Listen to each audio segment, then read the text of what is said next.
Fáilteisteach is mis Aifric agus an nuamh léamh Micilín i bhFolach. Ferrim Dhein le Gaeilge. Rug sorcha an chráin Dhein le Gaeilge 7 manamh. Thug Angus machan ar móra anime ar gach ile ceannacha. Muidir se thug sé ar manamh bhó. An son bhí Síle, Nóra, Taigín, Núla agus Tamín. Banamh beag bídeach a bhí sa cheann dearnach á rugach. Agus thug sé Micilín Micilín beag.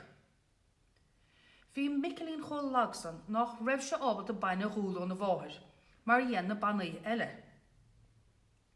Thug an fearmór isteach sa tuige agus thug bainecha as budéal.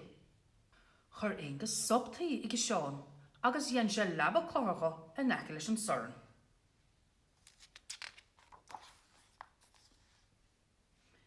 Bé Angus a thugach aird a Micilín agus bhainneach sé an-hásamh as an gcuirmsan. Thugach sé budéal do gach cúplóir chléig.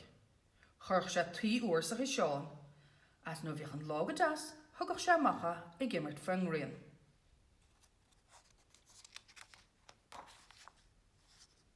Tuis go dtug Angus ar an macha, níor bhada gur Micilín láide go leor le dul ar neis go dtí cró na mug in éineach leis na banaí eile.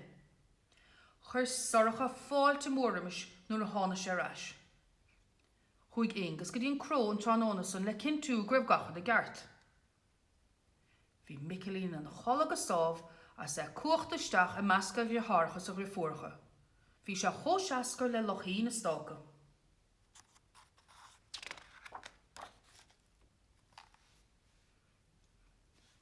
Gach lá tééis an té thugach Angus an bia a bhíoch fáca trééis an lei go dtíon cró. Thíoch sé an bhaile a féchante na banaí áithe. Ní bhíoh sé dechar Micilín a dheithint, mar bhí clúas leis ar librana. Churach Angus cigailt le na rám le na bhata, rád a heníoch go mór le Micilín. Bhí Angus sásta go raibh Micilín ábalta a scíor féin den bhí a gháil, in anón a bheith cho beag san.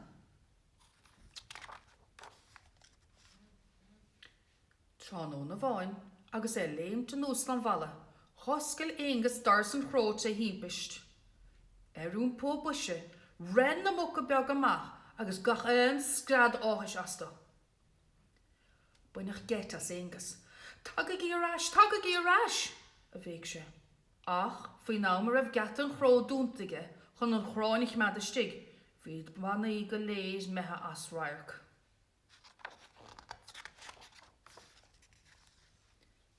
Raith Angus tríd nó Lord as a cuardach an gachanát. B'ní Síle agus í alpa úl a bhí tite don crán. Rug Angus ite a frab. Ach, cá raibh Micilín.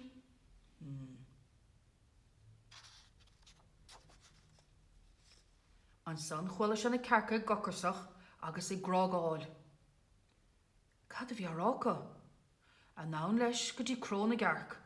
Agus chunig sé muirs agus é na háimhín só i cogant na mine.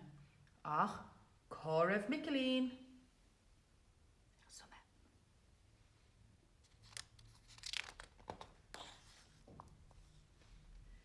Inis, bhí rábhana bhreis sa chróige, ach cá raibh an chudeile.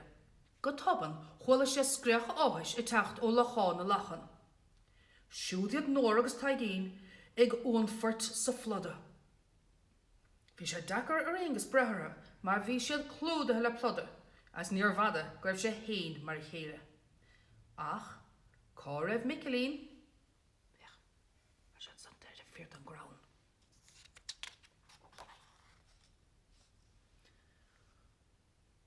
Chuala sé cnósachtaíocht agus smogaíl ar siúl i measan an glasrí. Bhí na gair stig a lár na bónarí, ach bhí túirim bhaige go raibh anmhí eile ann chomá. Seo leis ar a bharcíní timpeall a chúna, as cé bhí riimiseach, núla agus iad tochad na brátaí le na smut. Tá tú a gam ar sa Angus go sásta, ach cá raibh Micilín. Bhí rá bhana fós ar iarraig, as bhí níthe titim. Dhéach éingus ar na ba ag siúil amach as crón na mó ach sé cuimhnimh ar an géad áit eile arach sé lorg. Leis sin chuala sé canna baine á leaga agus amach le tamín de léamh. Rug éingus leis sé sa le dóga ahar faoin ara cad a bhí tite amach. Ach, cá raibh Micilín. Nádar cín sibh Micilín an son bheith.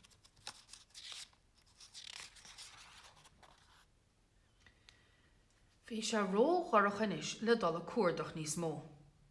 Bhí den ba naoga le aimse seachas Micilín. A bhana bhín beag féin. Micilín bocht ar sa éingus leis féin, as é siúil ar ais go dtíon tuig. I má leis héin san ihe ghorcha. Bhí rud eile a churasta chomá. Céin bhíniu a thuaireach sé dáthair faoin scéal ar fad. A chuidead ag slach an baine dortathe, na prátaí scrista, as an rud bhheasa ar fad. Micilín ar iarraig.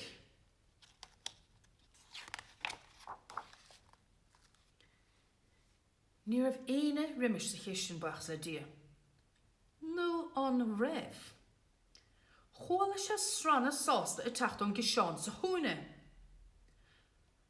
An nán le héngas, agus bís le fáil amach cé a bhí ann.